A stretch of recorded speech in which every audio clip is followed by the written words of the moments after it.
tiempos especiales, son tiempos diferentes. Hemos aprendido de nuevas formas de trabajo y de nuevas formas de estudiar, y algunos de nosotros hemos aprendido a estar en casa. Pero ante la pandemia del COVID-19 es imposible que no crezca la incertidumbre en torno a diferentes temas. Y por supuesto, el tema legal no es la excepción. Han surgido muchas dudas en torno a la parte empresarial y en la parte laboral. Desde un, ¿debo cerrar mi empresa? O, ¿pueden despedirme de mi trabajo? Hasta un, ¿dónde están las reglas del home office? Así que en este video vamos a platicar de algunas de estas respuestas. Si te interesa este tema, no te vayas, quédate.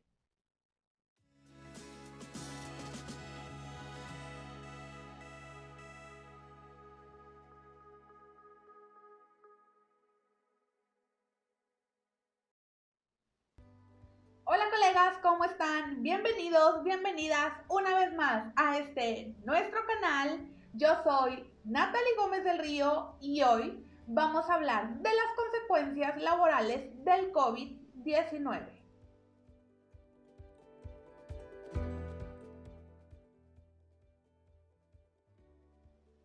Como hemos visto, ante la pandemia del COVID-19, todos los países se han pronunciado y México también ha hecho lo propio.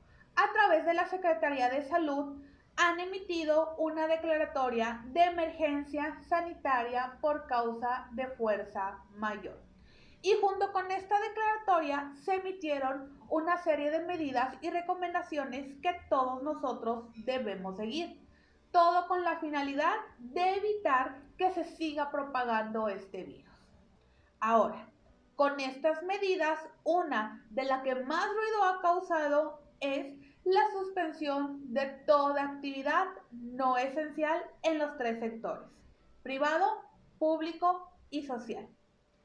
Y esta suspensión de actividades no esenciales no representa una separación o una suspensión de las relaciones laborales, por lo que las consecuencias patronales y como trabajadores han sido diferentes. Ante esto han surgido muchísimas dudas desde los dos grandes sectores. Por un lado, los patrones tienen una incertidumbre de los nuevos retos que enfrenta el sector empresarial durante y después de esta emergencia sanitaria.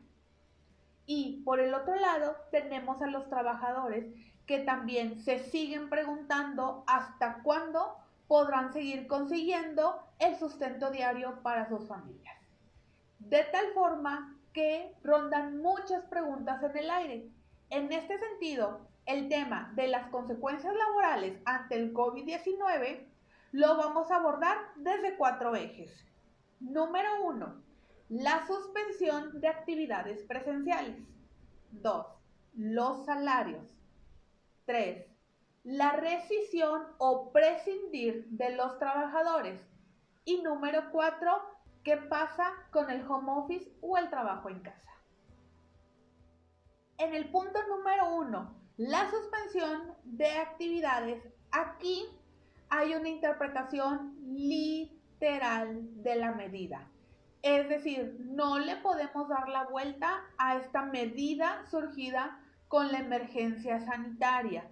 Si mi empresa o la empresa donde trabajo no está dentro del catálogo de servicios que se consideran como indispensables o actividades esenciales, la empresa debe suspender toda actividad presencial.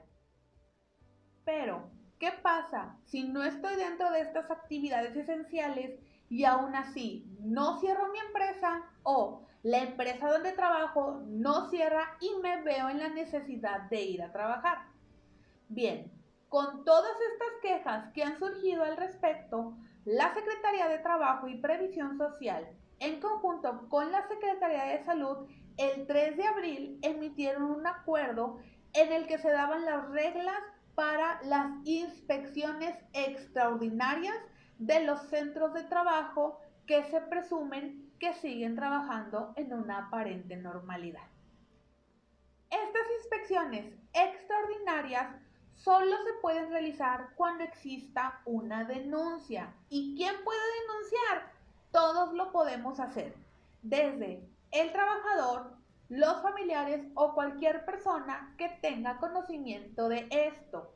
Y la denuncia es anónima y puede ser telefónicamente ante la Secretaría de Trabajo y Previsión Social o ante la Procuraduría Federal de la Defensa del Trabajo. Bien, una vez recibida la denuncia, se manda a realizar esta inspección, donde en el centro de trabajo el encargado o el representante de la empresa tendrán que acreditar por qué se encuentran abiertos y que el trabajo que se está realizando tiene que ver con una actividad esencial. Después de esto, se emitirá un dictamen. Si del dictamen se desprende que sí están realizando actividades esenciales, lo único que van a supervisar es que se esté respetando la jornada de sana distancia. ¿Qué es esto? El 1,5 metros entre trabajador y trabajador, el uso del cubrebocas, que existan los geles antibacteriales, todas estas medidas que todos, incluso desde casa, estamos tratando de llevar a cabo. Pero si del dictamen se desprende que es una actividad no esencial, lo que se va a ordenar es el cierre inmediato de la empresa. Ojo, estamos hablando de cierre, no de clausura. El término clausura por sí solo tiene otras consecuencias legales. Solamente se va a ordenar el cierre inmediato durante el tiempo que dure la emergencia sanitaria. Esto en cuanto al cierre o cese de las actividades presenciales. Pasando al punto número 2, que se trata de los salarios, este punto es no el más importante, pero sí tal vez el que más nos interesa y el que más dudas ha ocasionado. Y aquí, como se trata de una emergencia sanitaria, el patrón tiene la obligación de seguir cubriendo salarios íntegros. ¿Esto qué significa? Hay que pagar los salarios completos. Ahora, estamos de acuerdo en que la empresa no está recibiendo las mismas utilidades porque sus niveles de trabajo han bajado. De tal forma que la única manera en que se puede reducir el salario de un trabajador es llegando a un acuerdo con el propio trabajador o bien con el sindicato si en la empresa existiera uno. Estos acuerdos tienen sus propias reglas, hay que saberlas. No solamente se trata del trabajador quiso y yo también, sino que, número 1, la reducción del salario tiene que ser temporal. No significa que si ya concedió una reducción de salario, ahora ese va a ser su nuevo salario siempre. No. La reducción solamente es durante el término de la emergencia sanitaria. Después, esta reducción del salario es efectivo solamente en las mensualidades, las quincenas o los pagos semanales que se le hacen al trabajador, pero bajo ninguna circunstancia se puede modificar el salario base, es decir, no se pueden hacer cambios frente al Instituto Mexicano de Seguridad Social. No nos pueden modificar el salario con el que estamos dados de alta en el IMSS. 3. En la parte de los salarios, si se hace una reducción, esta reducción por ningún motivo puede ser inferior al salario mínimo vigente. Por ningún motivo puede ser inferior al salario mínimo vigente. Y por supuesto que estas reducciones tienen que hacerse equitativamente según cada trabajo. Es decir, no a todos los empleados se les puede descontar el mismo porcentaje porque por supuesto no todos realizan actividades iguales y no todos ganan lo mismo. Entonces es una reducción proporcional a cada trabajador. Y aquí la recomendación de oro y que es vital, por favor, estos acuerdos hay que dejarlos establecidos por escrito. Bien, teniendo claro toda esta parte de los salarios, vamos a pasar a nuestro punto número 3, que es rescisión o prescindir de los empleados. Aquí hay una pregunta muy recurrente por parte de las empresas y es, ¿puedo prescindir de mis trabajadores? Y antes de contestar esta pregunta, vamos a hacer una aclaración.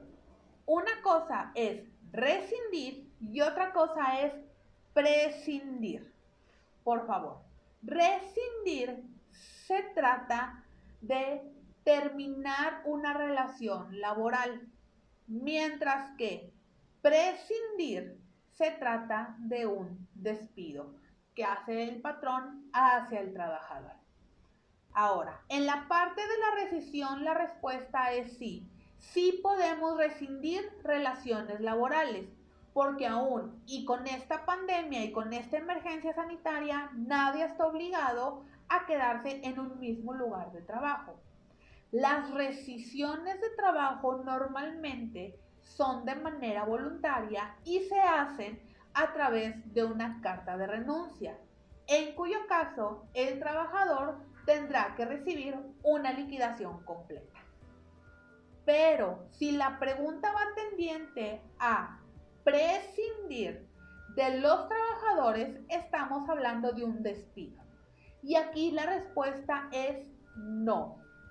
En tiempo de emergencia sanitaria no podemos estar despidiendo a los trabajadores sin una causa justificada y comprobable.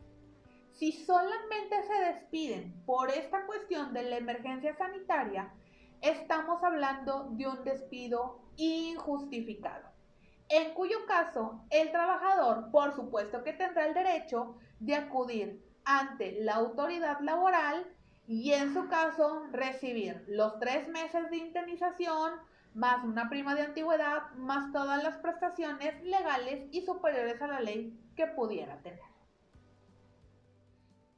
Y finalmente, en el punto número 4, cuando hablamos del home office o trabajo en casa.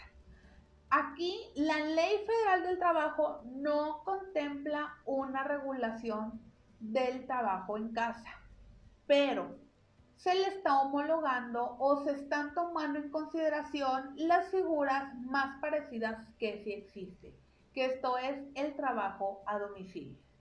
Y en todo esto es importantísimo saber que el patrón está en la obligación de proporcionar todas las herramientas de trabajo a sus empleados. Es decir, si nosotros en casa no tenemos las herramientas para poder cumplir con este trabajo en casa, es el patrón quien nos tiene que proporcionar estas herramientas. Y no solo eso, sino que tiene que correr con todos los gastos necesarios, como por ejemplo el internet, los teléfonos, las computadoras y cualquier otra herramienta que se considere indispensable para realizar este trabajo en casa. Pero aquí volvemos a lo mismo, siempre es prudente llegar a algunos acuerdos. Recordemos que estamos frente a una emergencia sanitaria, no nos están contratando solo para hacer el trabajo en casa, sino que por la emergencia es necesario hacer este trabajo en casa. Bien, con todo esto, en verdad espero que alguna duda que hayas tenido se haya disipado o por lo menos haya quedado un poquito más claro. La finalidad es que en medio de esta pandemia tengamos un poquito de certeza. Claro, si quieres saber más de esto, házmelo saber aquí abajo en los comentarios o bien a través de mis redes sociales. Y si esto te sirvió y crees que es de valor, no te lo quedes, compártelo, suscríbete, da clic en la campanita y recuerda que todo suma y eso que tú sabes también merece ser mostrado.